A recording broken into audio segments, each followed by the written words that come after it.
Good afternoon on my behalf as well, and thank you, Raisa and Jussi, for organizing this wonderful conference and inviting me here. So, dark stuff today. I'm going to start with a scene from a novel. Here we go. A geography teacher is gazing out the classroom window. Suddenly, something strange and alarming flying above the horizon catches her eye. Scrambling to the schoolyard with her pupils, she discerns an enormous body of uncanny matter in the sky. Then, on the edge of this monstrous object, a silhouette of Eiffel Tower appears.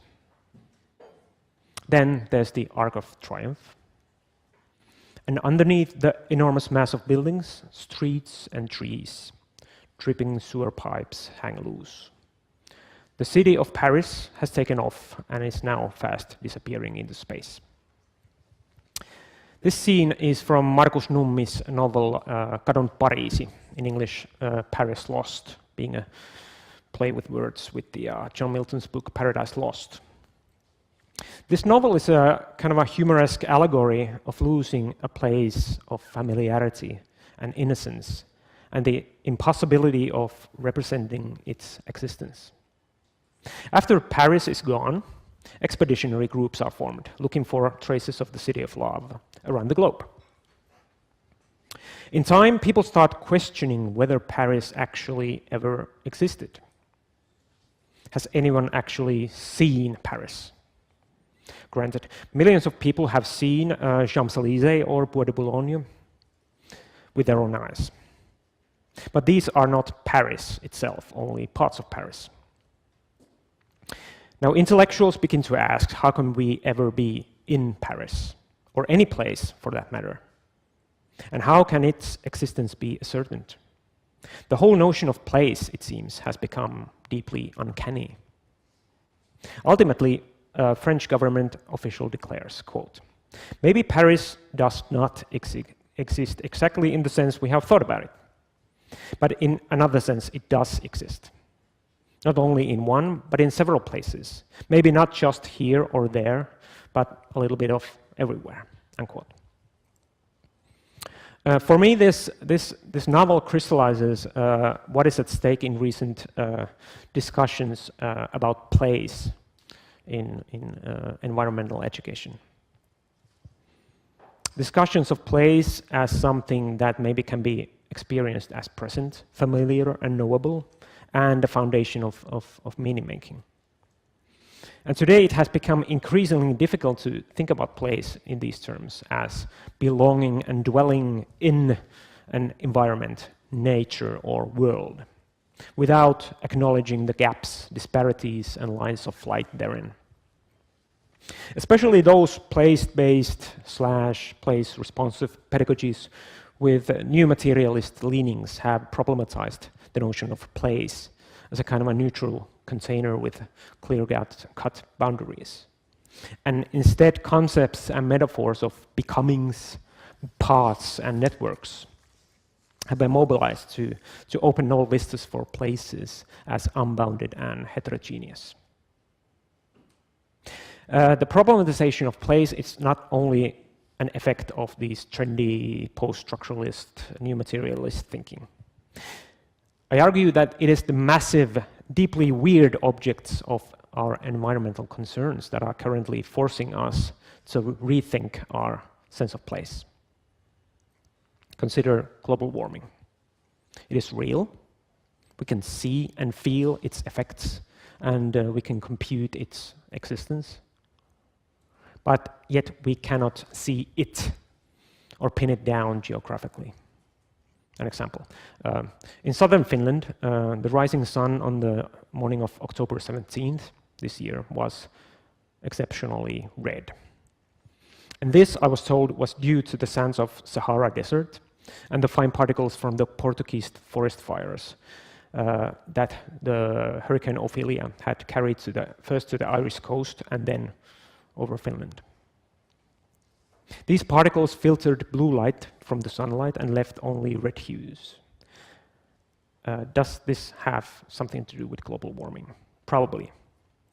Yet I cannot see the relation between a sunrise and global warming, nor can I capture it in a certain geographic location. It is non-local.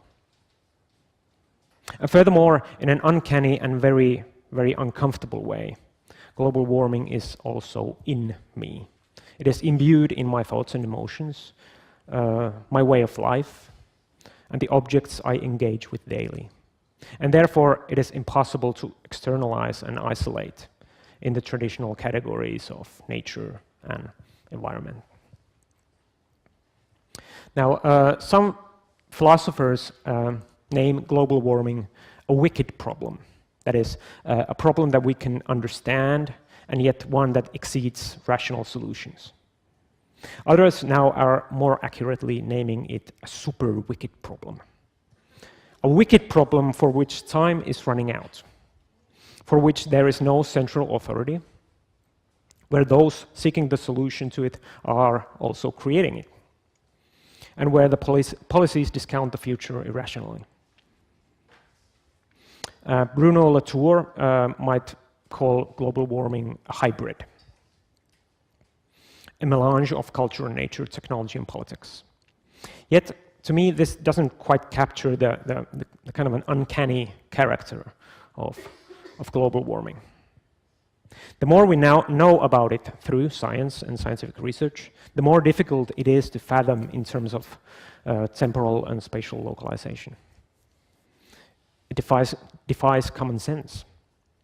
Foregrounding global warming as a case example here, I use Timothy Morton's concepts of dark ecology and hyperobject to tease out the uncanniness involved in thinking about place-based pedagogies without place, nature, or world as neutral containers. I also argue that thinking about dark ecology and hyperobjects opens place-based pedagogies to the disruptive strategies of juxtaposition, strange looping, and working through. Okay. Since the turn of the millennium, environmental and social justice education scholars have converged quite a bit around the notion of place. Place-based pedagogies are an index for a heterogeneous group of educational theories and practices that seek to sort of go local by foregrounding our immediate experience of interconnectedness with the human and the more than human in local communities. Although these more precise definitions vary, the concept of place in place-based pedagogies refers to a symbolic, social, and material domain to which humans are emotionally attached, and the meanings of which are constitutive of people's identities.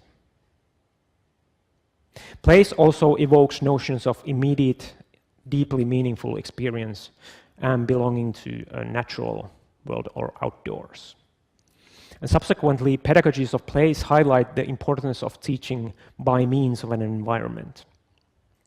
For example, by studying the flora and fauna of a nearby forest and the way humans influence it. The aim is to gain an understanding of the inextricable connection of the human with the more than human, and to cultivate solidarity towards the more than human. The categories of place and local also need an outside, kind of a contrastive space in order for them to make sense in the first place. In other words, there must also be spaces that are not places, that are not local. This division gives place-based pedagogies their critical edge, as the lateral spaces pose a host of problems that these pedagogies seek to address. According to several theorists of place-based pedagogies, global capitalism and colonial rule have resulted in a decisive uprooting of peoples from their traditional socio-material locales. Global capitalist logic produces ways of ordering and mobilizing human and more than human communities into standardized monocultural spaces of production and consumption. thereby dissolving traditional cosmologies, values, and ways of life that may have upheld the balance with the surrounding modern human community. Here we may think, for example, the Sami people being succumbed to the dominant Finnish culture. So following the logic of uprooting and total mobilization, modern schools have inculcated modes of splitting human experience into different schooling subjects and organizing them into isolated grids of time and space and under fluorescent lights, which further dissolve the relationship with the local. As a result, ecological questions may also become isolated and intellectualized by framing them in abstract biological and geographical discourses, and by dealing with decontextualized macro-scale concerns that may have little to do with how pupils might experience their immediate human and more than human community. So to sum up the kind of basic ideas and concepts of place-based pedagogies, they have often celebrated and sequenced the notions of outdoors education, connectedness with nature, social justice, and sustainability with the concept of place, while constructing opposing notions of alienation, instrumentalism, and a kind of a compartmentalizing approach to education. Okay, yet many approaches to place-based pedagogies have also sought to rethink the very notion of place and the meaning of local. Recent new materialist discourses of environmental education in particular see place as a kind of a heterogeneous set of material and symbolic trajectories and becomings that constitute reciprocal relations. What is persuasive in these conceptualizations is that they resist holistic and systemic arguments about place and make undecided and unstable the difference between local and global, nature and culture. And yet, I get the feeling that there is something still missing in these problematizations of place. Something that would account for this aforementioned weirdness in experiencing global warming in that crimson sunrise. Therefore, I turn to philosopher Timothy Morton's concepts of dark ecology and hyperobject to try and account for the uncanny in our experience of place in a time of global warming.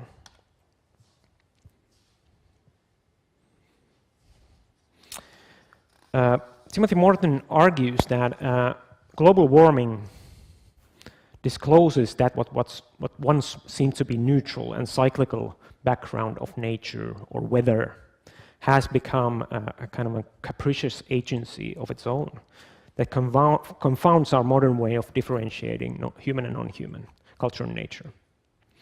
And it has also deeply troubled and unsettled our notion of place. I quote here. Space, in this sense, in the Euclidean abstract neutral concept of space, has collapsed, and place has emerged in its truly monstrous, uncanny dimension, which is to say, in its non-human dimension. How? Now that the globalization dust has settled and the global warming data is in, we humans find ourselves on a very specific planet with a specific biosphere. And our sense of planet is not just a cosmopolitan rush, but rather the uncanny feeling that there are all kinds of places and all kinds of temporal scales. And as a result, place now has nothing to do with good old reliable constancy. Unquote.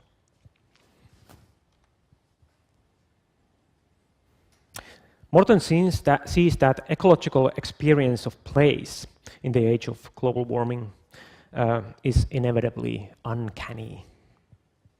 With this concept, he follows Martin Heidegger's use of the German das Unheimlich, the not at home, the alienated, the wandering. But it is Sigmund Freud's definition of the term that provides most import. Uncanny as that what once seemed safe and familiar, but which since has turned eerie and foreboding, like seeing an environmental catastrophe in the beautiful color of the sun. For Morton, the concept of the uncanny also resonates with the abjects, with an A. That is, the repressed objects of our experience. Witness global warming as something most of us would rather not think about at all. Our lives and thoughts being often organized around isolating and insulating that ominous reality into the ecological unconscious. And indeed, it would be nicer and more simple to focus only on the solemn beauty of this rising sun without knowing anything about the harrowing reality that it sort of is an index of. Engaging with global warming requires sensitivity to forms of recoil, isolation, and passionate ignorance that often emerge in our encounters with ecological degradation. And I get the feeling that these aspects are often all but absent in place-based pedagogies. Morton characterizes a modality that is primed for our uncanny reality called dark ecology. Dark ecology, as I and John understand it, is a model of ecological awareness. And ecological awareness, in turn, is a model of coexistence. And coexistence today is dark. A phased darkness that begins, according to Morton, as dark-depressing, wandering dark-uncanny, and ends in dark sweetness. Dark here presses up against the positive, sunny sentimentality that has characterized much of environmentalist thinking, that we are all interconnected, let's celebrate that. Morton claims that this kind of an environmentalist thinking is sunny, straightforward, affirmative, and holistic, while occluding darkness, negativity, and ambiguity. So, dark ecology tries to reveal the other side, the shaded side of ecological awareness and coexistence. The term dark also refers to unknowing as opposed to intellectual mastery of environmental phenomena. And these unknowing and uncanny aspects are present even in, and actually especially in, scientific research and knowledge about our environment and knowledge about global warming. The more we acquire scientific data about global warming, for example, the more ambiguous, the more weird and uncanny this reality becomes. Morton calls global warming a hyperobject, an entity massively dispersed in time and space. And they have these following 5 qualities. First, hyperobjects are viscous. They stick, bleed, and stretch despite our attempts to categorize them. The more you try to study them, the more strange they become. The more you try to externalize and distance them, the more you find your own being tangled in them. Second, hyperobjects are non-local. They are not reducible to a separate place or time, but are indeterminately dispersed, as the above example of the red sunrise serves to testify.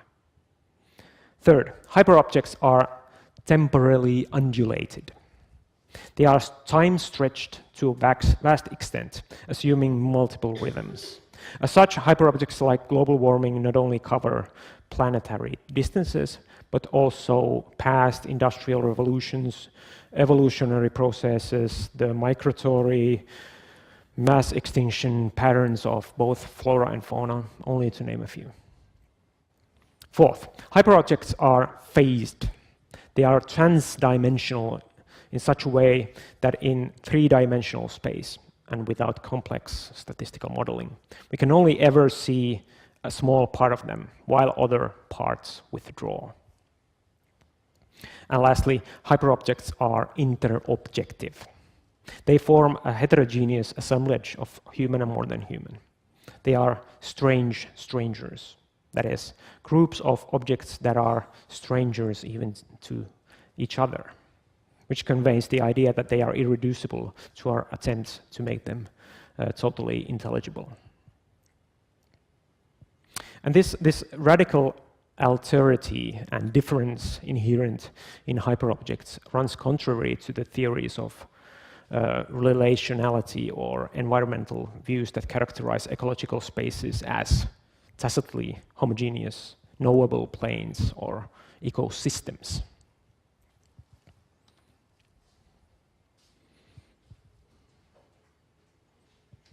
So, I argue that dark ecology and the concept of the hyperobject opens up the field of the uncanny for place-based pedagogy. And here I try to condense this import in the form of following theses for a dark pedagogy of place. The first one. The impossibility of drawing geographic and temporal contours around the notion of place leads to destabilizing notions of place in terms of negativity, difference, and non-locality, rather than an organic whole. And this assumes the form and strategy of juxtaposition. Second, the undecidability of the relation between my personal experience and hyperobjects like global warming leads or forces us to reimagine the relations between an internal personal space of subjectivity and external space of ecology. This will be condensed in the idea of strange loops. Third, rather than a return to a blissful harmony and belonging with the modern human world, there is a need to recognize and reimagine the practical and ethical values of place-based pedagogies in terms of experiencing the uncanny, the weird. And this requires the process of working through. And next I will go through each of these strategies in turn: juxtaposition, strange loops, and working through.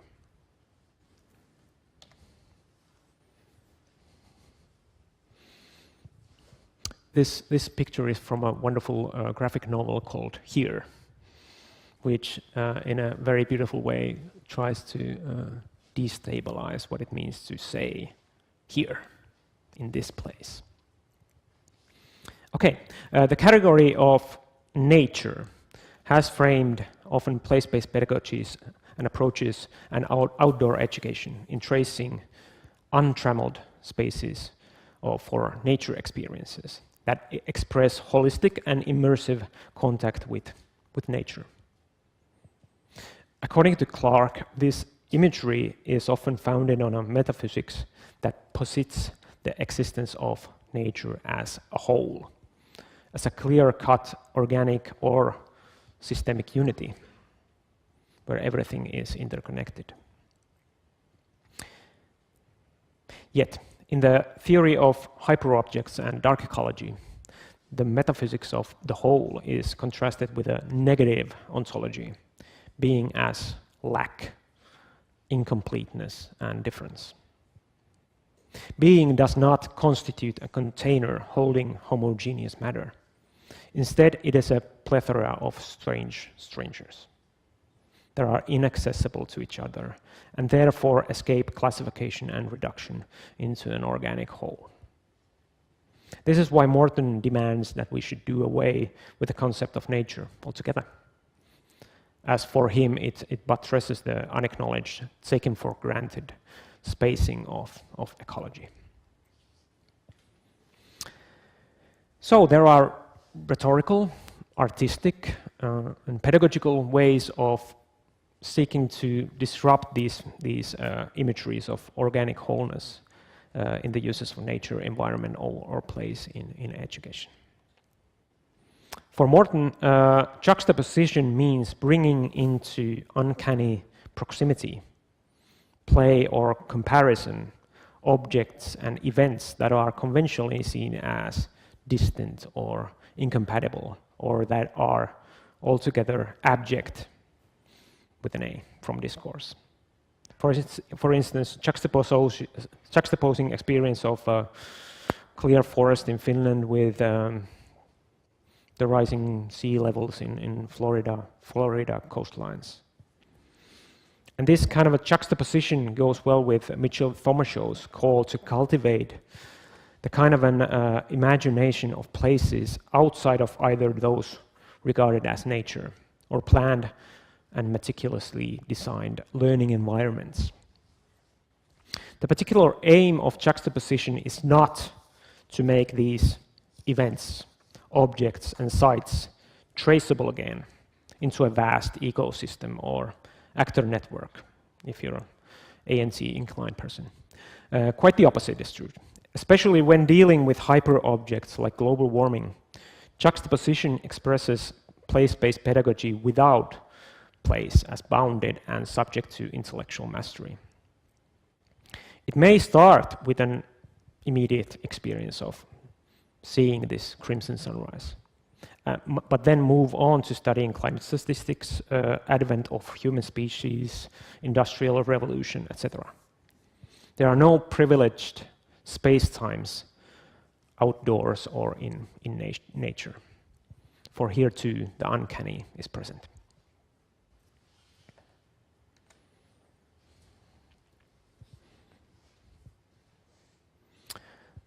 Global warming is an event that reveals a deep ambiguity, not only in the places outside us, but it also questions our own way of dwelling in them, dwelling in places.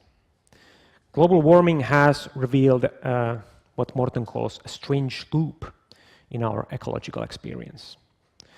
Like a Mobius strip, it reduces what seem to be two separate strata, nature and culture, into one. And in the case of global warming, it makes undecidable the differences between the subjective and the objective, the human and the non-human, the far away and the deeply personal. It is weird that the aforementioned red hue in the sky is related to our way of life somehow. Our own personal existence is, in an uncanny way, imbued with that which should have remained at a safe distance, as impersonal and non-human. Beautiful nature. Now it has become uncomfortably near and viscous, inextricably linked to my own way of life, my eating habits, my consumption choices, etc. So Morton refers to the literary and cinematic trope of noir to characterize this dramatic turn. In a typical film noir, and Morton uses the example of Blade Runner, the protagonist detective is looking for the murderer, only to find out that he himself is the culprit. So in a similar fashion, argues Morton, for instance, teaching about global warming, investigating melting ice caps, CO2, methane emissions, inevitably this closes in on the sensitive area of our own implication in all of this. This does not mean singling out ourselves as being in control of our environment, but instead the uncomfortable discovery of finding ourselves inside a massively dispersed hyperobject which we cannot master.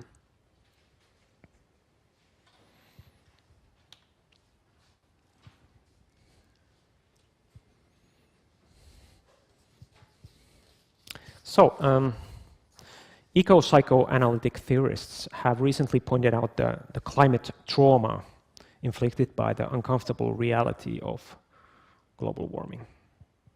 With global warming, we are not only having difficulty in relating to a place, but we are also, to some extent, in danger of losing some of the basic coordinates of experiencing reality through place. To plan ahead, remember, and to attach emotions to our environment. The uncanny, disorienting experience of global warming may lead to both personal and collective defensive strategies of denial, splitting, compartmentalization, or emotional freezing. What is often seen as lacking in our relation to ecological concerns is the ability to express loss and empathy over suffering and guilt over one's own implication in ecological degradation. Dodds sees the psychoanalytic practices of working through as necessary in overcoming a crippling, immobilizing anxiety and guilt in relation to ecological disasters. This term refers to the psychoanalytic interpretive work, articulation of one's own thoughts, memories, dreams, emotions. The through here may also refer to kind of a direct confrontation with, naming and being with, rather than avoiding, suppressing, or even trying to solve the source of anxiety. This is also something that Renee Lertzman is engaging in her theory. This finds resonance in the transformative aspects of dark ecology, which traces out the shifts from dark, depressing, or immobilizing to dark, sweet that transpire in the articulation of the uncanny, anxiety-provoking aspects of ecological experience. And now, without denying the embodied psychological and even political benefits of nature experiences in a clear, beautiful forest, a dark ecological ethics of working through might contribute in highlighting certain uncanniness as an inherent quality in existence, as of inhabiting a place. My existence here is as riddled by uncanny disparity and difference as that of a dog or a virus. And we are all, in this sense, weird, and this is something we should recognize. And this approach will not do away with our predicament of alienation or weirdness in relation to our environment. Instead, it changes our attunement to the predicament into dark sweet by creating pedagogical environments where working through can take place, where loss, unknowing, and anxiety can be witnessed and articulated instead of denial or repression. This also finds resonance in Rebecca's call to let our hearts break. And she brought this up yesterday. To articulate grief and anxiety over the injustice and pain inflicted on the more than human world. Working through may also foster empathy and solidarity towards the human and the more than human in a way that is not predicated upon common notions of likeness, nearness, and immediacy, but instead on the recognition of strangeness and weirdness inherent in all beings. Often our notions of solidarity and empathy follow certain so-called geographies of responsibility. This is Doreen Massey's term. There are structured like concentric circles, going for the immediacy of the parent-child relationship, so as sort of the nucleus of caring, then to the local, and then to the global. And it would be then the task of place-based pedagogy to broaden this reach of care and solidarity from the nucleus outwards. Yet, when encountering the world of hyperobjects, the coordinates of near, far, local, and global become ambiguous. And in a weird way, events far in time and space acquire uncanny closeness and demand our recognition. Thank you.